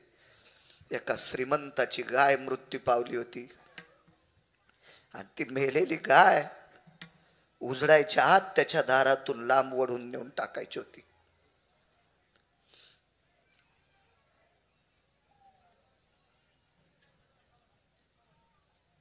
मग मालक लक्ष्मी रुक्मिणी त्या श्रीमंत माणसाने चोखावर कृपा केली आणि त्या काळात शेर आदली तांदूळ त्यानं चोखोबाला देऊन टाकले होते. त्याच्या कष्टाच्या दामातले तांदूळ होते ग भाताला. त्यानं पहाटेच्या प्रहरी गाय ओढून नेऊन टाकली रे, मृत झालेली. आणि त्या तांदळाचा भात द्वादशी सोडायला होता. एक पुरावा आहे, द्वादशीच का सोडली त्याचा पुरावा आहे. सोमवारी एकादशी विमान उतरले पंढरीसी, विमान उतरले पंढरीसी. ती एकादशी सोमवारी, सोमवारची एकादशी. सोयरा ही परिस्थिती आहे चोखोबाची. मालक ध्यान काही त्यांना घेत नाहीत, घेत नाहीत, घेत नाहीत.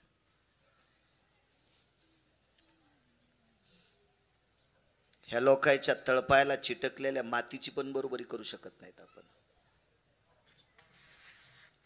काही लोक त्यागाच्या गप्पा हाणतात, पैसे ठरीत नाहीत आणि कमी दिल्यावर दुसऱ्या बार तारीख घेत नाहीत. अशा नाटकाचा लय उता आलाय. वळवळ वळवळ सळसळ करते अशा.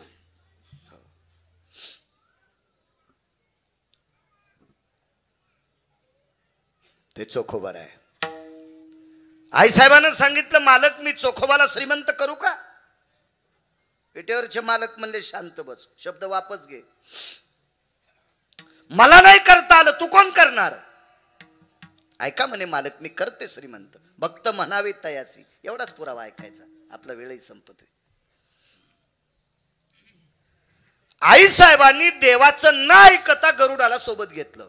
गरुडाला आवडत नव्हतं बरं रुक्मिणी सोबत आई साहेबासोबत जायचं.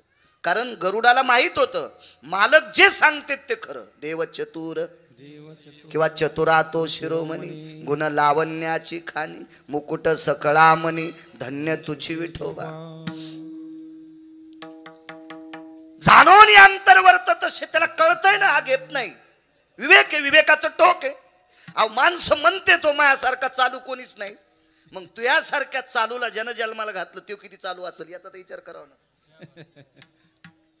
माझ्यासारखा हुशार कोणीच नाही, मग तुला कोणी जन्माला घातलंय, तो किती हुशार असेल याचा तर विचार करावा लागेल की नाही.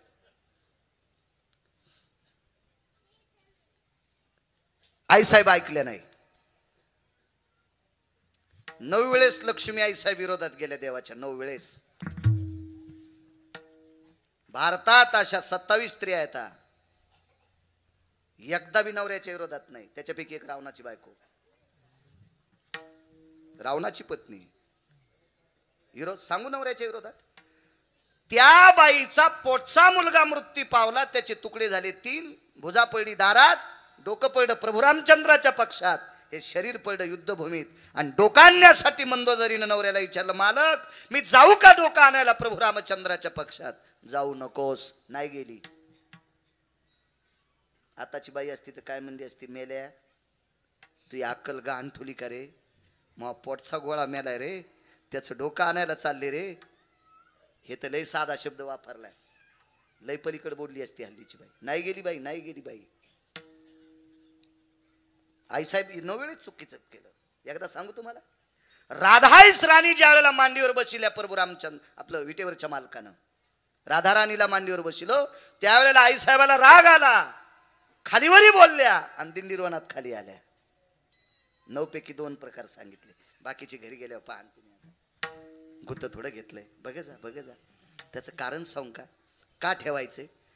ज्या वेळेला तुम्ही विद्वान होताल का त्यावेळेला आमचे लोक ग्रंथ वाचून कीर्तन करतील. आणि तुम्ही कोणी सांगितल्यावर टाळ्या वाजितान का, मग आमचे लोक असच यालाची बेलाला शिमग्याच्या तेलाला बेल वाया गेले ग बाय बाय तिकडच घसरून मेले. बोलती नाही व्हाचीस का तू, आहे का. तुम्ही जितके हुशार होतान तितकं कीर्तन करताना आमचा कष्टा घामानं वाला व्हावा, इतके तुम्ही हुशार पाहिजे, इतके हुशार. पाहुणी ग्रंथ करावे कीर्तन. गेले आईसाहेब. सीताई साहेब 3दा मालकाच्या विरोधात. एक जण म्हणला, महाराज काय सांगायचं तुम्हाला, रेषा मालकानं सांगितलं होतं वलांडायची नाही. म्हणलं तू कोणाचं रामायण ऐकलं सुमळ्या, रेषा वलांडू नका असं प्रभू रामचंद्र म्हणले नव्हते, ते लखनलालजी म्हणले होते. हे इथलं तिथं चिटकू नकोस रे. हो असं रामायण सांगितल्यावर मरतील श्रोते रे. हे लक्ष्मणाचा विरोध आहे, रामचंद्राचा नाही. 4 वेळेस प्रभू राम, 3 वेळेस प्रभू रामचंद्राच्या विरोधात. लक्ष्मी आई साहेब 9 वेळेस चूक केलं. बघा पुढे, गरुडाला सोबत घेतलं आणि गरुडाला सांगितलं, गरुडा हिरिया मानिका पाचू षडवैरुण्य. हिरे माणिक पाचू, माणिक नावाचा माणूस नाही बरं, माणिक एक, षडवैरुण्य आप्पा, पाचू पाचुंदा नाही, हिरे सुप्तजय अशा 5 घागरी भरल्या. विनतेची या सुते पराक्रम केला, द्रव्य राशी विस्तारिला पापनाशिनी तिरे. विनतेचा पुत्र गरुड यानं पराक्रम केला, 4-5 घागरी पायात पकडल्या आणि पापनाशिनीच्या तीरावर म्हणजे गंगेवर म्हणजे चंद्रभागेवर लिंबाचं झाड आणि त्या लिंबाच्या झाडाखाली 5 घागरी टेकून दिल्या. त्या करत होते.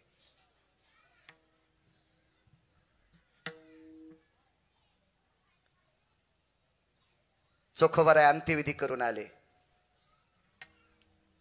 सोयराबाई सोबत होते अंत्यविधीला. फक्त कोणाच्या अंत्यविधीला गेलते ते तुम्ही घरी गेल्यावर पहा. अंत्यविधी आटपला, दोघांचे स्नान झाले चंद्रभागेच्या तीरात. आणि चंद्रभागेमध्ये स्नान आटपल्याच्या नंतर चोखोबाराय म्हणतात, सोयरा तू आता कालवण भाकरी घेऊन ये. पूर्वीच्या काळात भाजीला कालवण म्हणत होते. तू कालवण भाकरी घेऊन ये, मी तोपर्यंत भजन करायला जातो. तर सोयराबाईनं चंद्रभागेच्या पात्रातून सांगितलं, आज लिंबाखाली घाण आहे, आज लिंबाखाली घाण आहे, तुम्ही तिथं बसू शकणार नाहीत. हे ज्याच्या पत्नीला कळतंय त्या बाईचे मालक किती अधिकारी असतील कल्पना करा. जाऊ नका मालक, त्या लिंबाखाली घाण आहे, घाण. चंद्रभागेचं तीर ओलांडलं, पात्राच्या वरी आले, पाहतात तर षडवैरुण्याच्या 5 घागरी बसले पडलेल्या आहेत, टेकलेल्या आहेत. तिथं गरुड आकाश मार्गाने पाहत होता. आईसाहेब महालात येतात. चोखोबाराने लिंबाचा त्याग केला. तिसऱ्या दिवशी लिंबच वाळला, तिसऱ्या दिवशी लिंबच वाळला, लिंबच वाळला. भगवान म्हणतात, लक्ष्मी चोखोबाऱ्याला श्रीमंत केलंस. हो, ते जिथं भजन करते तिथं मी 5 घागरी नेऊन ठेवल्यात, त्याच्यातली 1 घागर इकली की 9-10 जिल्हे घेता येते इकत. तुला माहिती आहे चोखोबाराने घागरी घेतल्या का म्हणून? नाही, गरुड निरोप घेऊन येईल, बोलव ना गरुडाला. तिसरा दिवस आहे, गरुडा आवाज दिल्याबरोबर गरुड वापस आले, बिना पाण्याचं. 3 दिवस आकाशातच. मालकीने सांगितलं, बघ नाही तर गिरगावचा बाळू घागर नेईन. नाही, आमच्यावर घेतल्यावर लय खसखस पिकली. तुम्ही लय तुकाराम महाराजात चुलते आहेत का? तुम्हाला गाव झाल्यावर तुम्ही नसती घेतली का? हो ना, आपल्यावर घेतलं की अशी खसखस पिकत यायची उगी. म्हणून गरुड आकाशात आहे. द्रव्य सत्पात्री दिलं पाहिजे, सर्वाभूती द्यावे आणि द्रव्य पात्र. पैसे कोणाला द्यायचे नाही. एक जणानं कपडे वारकऱ्याचे होते, वारकरी नाही, कपडे महाराजाचे होते. पण महाराज कोणते बी असू शकते, पण वारकरी कोणी नसू शकते, हे लक्षात ठेवा. महाराज कोणते असू शकते, महाराज कोण्या बी देवाचे असू शकते, पण वारकरी कोणाचे बी नसते, इतकं लक्षात ठेवा. मग महाराजाचे कपडे घातल्यामुळे एक जणानं 100 दिले आणि त्यानं 69 रुपयाची पेली आणि घरी जाऊन पप्याची माय मारली. पाप कोणाला? 100 रुपये देणाऱ्याला. म्हणून द्रव्य पात्र विचार. द्रव्यानी कन्या येथे कुळकर्म शोधन्या, येथे कुळकर्म शोधन्या, येथे कुळकर्म शोधन्या.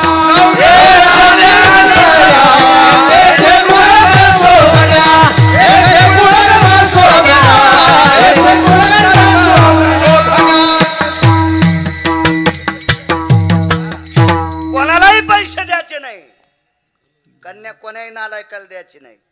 शेषानं मुलीला सांगितलं होतं, ऐके सुलोचने एत धारयम शिरसाति प्रविष्टयम आनंतास्थित सहोदरम शेषायाम सकन्या भवम वरुताति भयम त्यागे श्रीलंकेशायाम. शेष म्हणतो, हे मुली, राजा रावणाचं कुळ आपल्यासाठी पोषक नाही, करू नकोस त्याच्या मुलासोबत लग्न, हे शेषानं सांगितलं. पण सुलोचनेनं इंद्रजिताला स्वीकारलं, वैधव्य पत्करावं लागलं. शानी माणसं देत नव्हते कुठं बी. आणि असं वरपंग पाहून तर पुरी नाही दिल्या पाहिजे. डेकोरेशन वाल्याला नाही. आम्ही एकदा पैठणच्या वारीला चाललो, वाऱ्याला जात असतो मी, वाऱ्यात कीर्तन घेत नाही. मग आपलं 12 महिने सुरूच आपलं चलत राहते, वाऱ्यापुरते मग कीर्तन नाही. परवालाच आपल्याला कोणतरी त्र्यंबकच्या वारीत एक जण म्हणला, मी इतके देतो. मी म्हणलं, मी स्टेजवर नाचणारी बाई आहे का, मला इकत घेतो का पैशांत सुंबळ्या? मला कशाला देतो म्हणलं इतके पैसे, मी त्र्यंबकला वारीला जात असतो, मला कशाला इतके पैसे द्याल तू? मी बाईगी आहे का घुंगरगणात बांधून नाचणारी, इकत घेतो का मला तू? गपचिकत बसलं, त्याला माहितच नाही किती रगिले म्हणून. वारीला चाललो तर आम्ही, ते एक जणाच्या घरी आम्हाला त्यानं चहा पाजला. घेत असतो काळा चहा नुसतं दूध. एक जण म्हणला, दूध घ्यायचं का? म्हणलं, मी का बोके आहे का काय? नाही, चहा घेत असतो. आणि पुन्हा काय कायचं, कपात घेता का कशात? म्हणलं, बुटात दी, पण तो घातल्याला नसावा. हाय का ना, काय काय आगाव भलते नियम होले मठायचे. कशात पेतून, काय पेतून, बुटात पेतू का, कपात पेत नाही कशात. आमच्या इथे इकडे त्या शेजारच्या गावात माणूस होता एक रगील, तुम्हाला माहिती आहे ते. सोबत लय दिवस त्यानं एक कपात चहा पिनत म्हणून सगळ्याला कपात तूप वाढण गरम गरम पुरणपोळ्या हे होते तिथंच. तर त्यानं ती पुरणपोळी कपातल्या तुपात बुडून खाऊ लागलो. मी त्याचा हात धरला. मी म्हणलं तुम्ही कपात चहा पित नाहीत ना. ते म्हणलं महाराज हे तूप आहे. आणि मी म्हणलं मग तूप दुधाचं होतं आणि चहा घासल्याटाचा होतो. आगाव नाटक आहेत ना ह्या काळात. किती इडपटपणा आहे का नाही आगावपणा करणं. हे असे नियम नाही. वारकरी संप्रदायामध्ये हे बास्कळ नियम नाहीत. अशुभ ते शुभ होणे टाके. अशुभाला शुभ करण्याची ताकद वारकरी संप्रदायात आहे. हे कशाला भंगारे कोण पाहे वीर विठ्ठलाचे गाढे शुभ होऊन टाके. इतकी ताकद या संप्रदायात. हे भंगारे नियम आपल्याकडे घ्यायचं काम नाही. सात्विक माऊली असावा, वारकरी असावा, गळ्यात तुळशीची माळ असावा, दारात तुळशी वृंदावन असावा. त्या बाईनं कन्या घुगऱ्या केल्या तरी आनंदाने खावा. हो 4 कोटीचं घर आहे. घराच्या भिंतीला पाहिल्याबरोबर सगळं पाकिस्तान दिसायले. औषधाला कोणाच्या गळ्यात माळ नाही. आणि बाईनं गावरान तुपातला शिरा केला पण चपला काढ्याच नाही.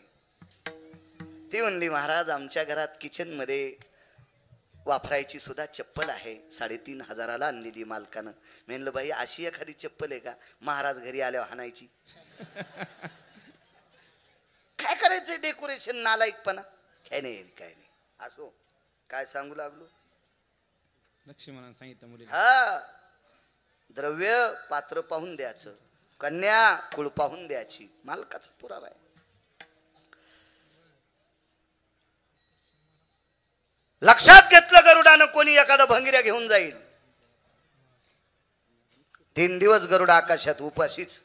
गरुडा जी मालकीन बाई जी हे चोखोबऱ्यानं घागरी नेल्या का. गरुड म्हणला आई साहेब घागरी नेण्याचं लांब सोडून द्या. आपण लिंबाखाली घागरी ठुल्यात असं त्याच्या मंडळीला कळाल्या. मंडळीनं चोखोबऱ्याला सांगितलं लिंबाखाली घाणे. आणि ते लिंबाखाली भजनाला न गेल्यामुळं लिंबाला दुःख झालं आणि लिंब स्वतः जळून गेला. निष्पर्ण तो तरु झाला.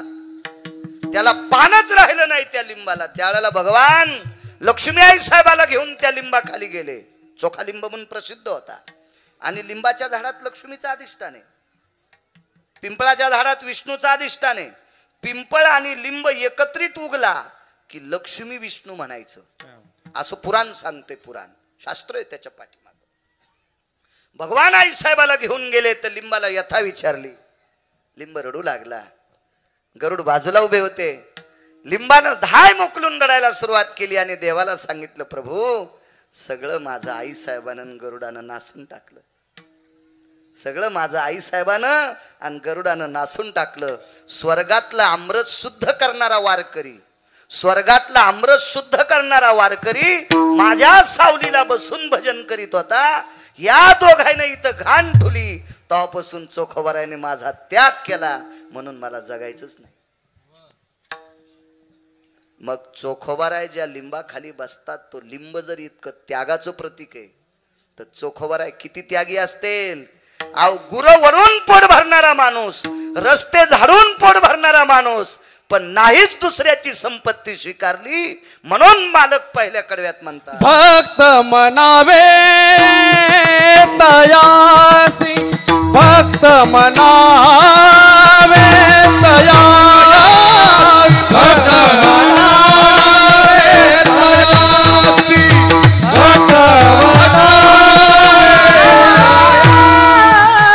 भक्त मनावे तयासी. भक्त मनावे तयासी.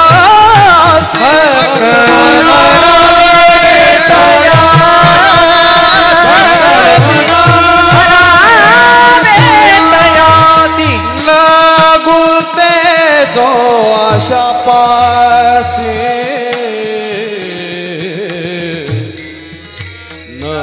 लगुते जो आशा पासी. नकुते जो आशा पासी.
अहंकार निरसना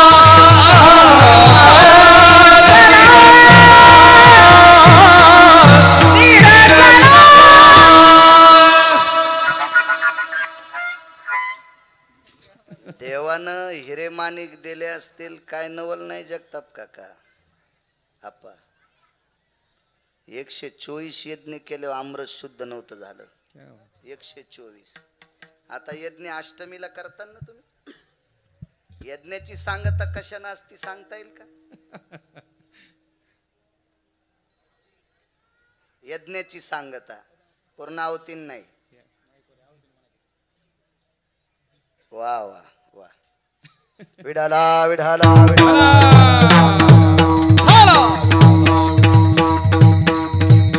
124 यज्ञ केले 123च केले 24वा यज्ञ करण्यासाठी मुलगी लागती म्हणून जयंती नावाच्या मुलीचं लग्न तात्काळ केलं आणि तो 24वा यज्ञ केला दशरथ राजाला सुद्धा एका यज्ञासाठी शांता नावाची कन्या घ्यावा लागली तिचं नाव होतं शांता ती कोणाची होती मात्र ते तपासा हो इथून पुढे तुम्ही आता चिठ्ठ्या द्यायचं शिका म्हणजे आमचे लोक अभ्यास करतील परवाला एक जणांनी मला चिठ्ठी दिली म्हणले योगे 28 विटेवर उभा कवापासून ऐकायलो म्हणले 28 युग 28 युग सगळे सांगा बरं धोतर ओलं झालं घामान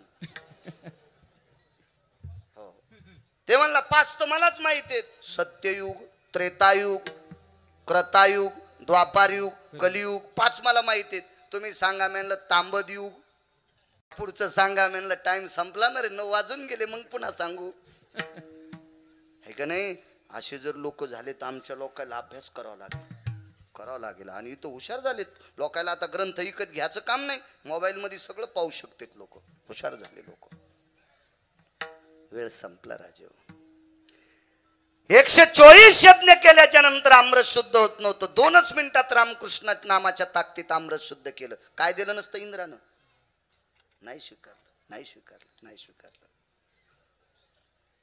एका बाईला वैकुंठ देव केलं स्वर्ग देव केला भगवान शिवजीला विचारून कैलास देव केला ब्रह्मदेवाला विचारून सत्यलोक देव केलं पण ती बाई म्हणली नको देवा नुसतं भजन केलंय तू दिलेल्या श्वासाचे जन्मभराच्या श्वासा इतके मोजी गेले दाम बाई मी हिकत घेतला श्याम नकोय म्हणले नको मला काही नकोय देवा एकच देऊन टाक फक्त मला तू या कपाळावर बसव मग गोपीचंद उठी मग गोपीने जिथं शरीर समर्पित केलं तिथली माती कपाळाला लावली नाही घेतलं भक्त म्हणावे तयासी निळोबाराय ज्या महाराजांना देवाच्याही पलीकडचं मानायचे निळा म्हणे आम्ही नोळखोजी देवा तू कयाचा धावा करीत असो आणि त्या तुकोबारायला 36 किलो सोन्याचा नजराना पाठीला 2 मिनिटात एवढा पुरावा सांगतो कारण वेळेला 9ला सोडलं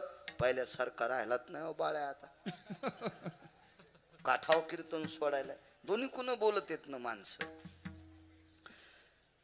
32 किलो सोन्याचा नजराना 32 किलो सोन्याचा नजराना पाठीला देहूतली एक सामान्य बाई होती ती तुकोबारायची श्रोता होती तिनं सांगितलं होतं ही बाई किती अधिकारी होती सांगू हिला 2 गोष्टीचा पुण्याचा पर्व काळ होता एक तो तुकोबारायची श्रोता होती एक आणि दुसरी गोष्ट अनगडशा फकीराला भाकरी घालीत होती अनगडशा फकीर दुकानात धुपन काढणारा नाही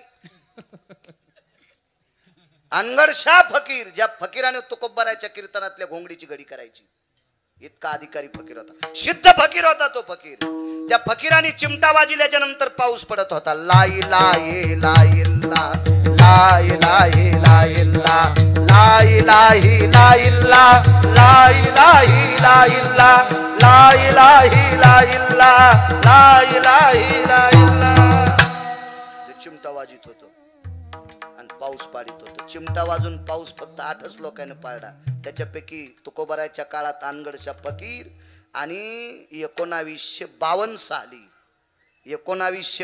साली आग्र्यामध्ये एक साध्वी स्त्री होती त्या साध्वी स्त्रीला स्वामी रामांची भेट झाली. स्वामी राम म्हणजे 1949 ते 51 शंकराचार्य होते आणि शंकराचार्याच्या हातात आग्र्यातल्या स्त्रीनं तो चिमटा दिल्याच्या नंतर 27 दिवस पाऊस नव्हता. आग्र्यात पाऊस पडला. ती एक बाई अधिकारी होती. बाकीच्या पुन्हा घरी गेल्यावर पहा. अशा अनगडशा फकीराला भाकरी घालायचा योग त्या म्हातारीला. तुकोबरायची श्रोता होती. तुकोबरायची आणि तिला छत्रपती शिवाजी महाराजांचा गुमास्ता भेटला. का रे कुठं निघाले? म्हणे तुकोबरायला हे द्यायचे. छत्रपती शिवाजी महाराज रयतेचे राजा, स्वतःच्या 8 पत्न्या सोडून जगातल्या प्रत्येक स्त्रीला माय म्हणणारा राजा होता. छत्रपती शिवाजी महाराजांना धर्मपत्न्या 8 होत्या. नाव सगळ्यांना पाठ असावी. नुसत्या धर्माच्या नावानं गप्पा हाणतेत. काही काही त्याच्या नावावर निवडून येते तरी त्याला पाठ नाहीत. छत्रपतींना बायका किती होत्या. कानो बापा तो तर हाणायला पाहिजे. तो 8 पत्न्याच्या व्यतिरिक्त जगातल्या प्रत्येक स्त्रीला आई म्हणत होता. अरे काळ्या रात्री चमकत होत जिच्या रूपाचं ऊन, अशी देखणी होती एका मुस्लिमाची सुन. अरे तिला पाहुणी आई म्हणाला, अरे तिला पाहुणी आई म्हणाला राजा तो सिलवान. आनंदाने नाचत होती